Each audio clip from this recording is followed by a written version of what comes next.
اور جب ہم نے فرشتوں سے کہا کہ آدم کو سجدہ کرو تو سب نے سجدہ کیا مگر ابلیس نے نہ کیا.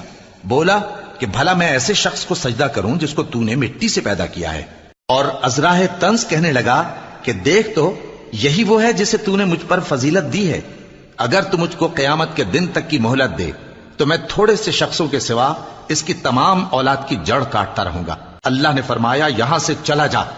جو شخص ان میں سے تیری پیروی کرے گا تو تم سب کی جزا جہنم ہے اور وہ پوری سزا ہے.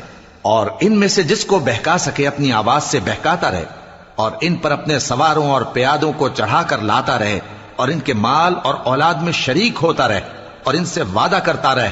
اور شیطان جو وعدے ان سے کرتا ہے سب دھوکا ہے. جو میرے مخلص بندے ہیں ان پر تیرا کچھ زور نہیں.